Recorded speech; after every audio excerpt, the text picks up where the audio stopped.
আমি আগেই বলে নিচ্ছি, যাদের হাড় দুর্বল তারা আমার এই ভিডিওটি দেখবে না। তারপর যদি হাসতে হাসতে লুঙ্গি খুলে যায় তাহলে কিন্তু আমি দায়ী না।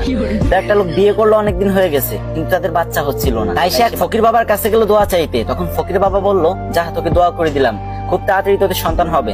তারপর 1 বছর পরে লোকটির একটা মেয়ে সন্তান হলো। তখন লোকটি খুশিতে আত্মহারা হয়ে গেল আর মেয়ের নাম করার জন্য তাড়াতাড়ি ফকির বাবার কাছে চলে গেল।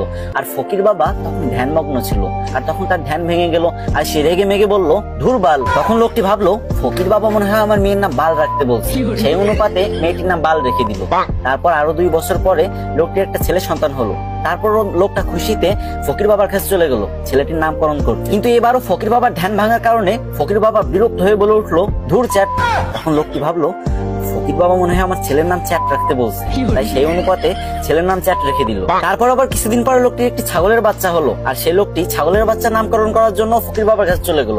কিন্তু তখন ফকির বাবা একদমই ধ্যানমগ্ন ছিলেন না, আর যখন দেখলো ছাগলের নামকরণ করার জন্য তার কাছে আসছে, তখন সে প্রচন্ড রেগে গেল আর বলল, তুই একটা ছাগলের নামকরণ করার জন্য আমার কাছে আইসোস, যা তো ছাগলের বাচ্চার নাম পুটকি রেখে দিল। তারপর ছাগলের বাচ্চার নাম পুটকি রেখে দিল। তারপর ছেলে মেয়ে বড় হলো। তারপর লোকটি তার মেয়ের জন্য বিয়ে ঠিক করলো। কিন্তু যখন মেয়েটির জামাই বিয়ে বাড়িতে পা রাখলো, তখন সবাই চিৎকার করে বলতে লাগলো, এই বালের জামাই আইছে, বালের জামাই আইছে, তাড়াতাড়ি ওরা বরণ কর, আমার বালের জামাই আইছে।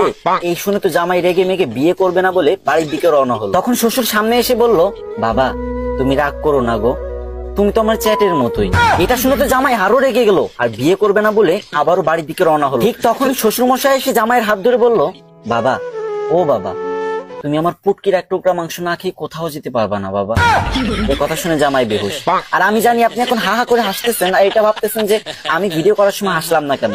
আরে ভাই, 2টা বড় বড় লাইটের সামনে ভিডিও করার যে গরম সহ্য করা যায় না ভাই, পুরো ঘেমে গেছি। এত কষ্ট করে আপনাদের জন্য ফানি ভিডিও বানাই আর আপনারা শেয়ার করেন। যদি মন চায় তাহলে এই ছোট ভাইয়ের ভিডিওটা একটা শেয়ার করে কমেন্ট বক্সে বলে যান, আমিও দেখবো আমাদের কে কে ভালোবাসে।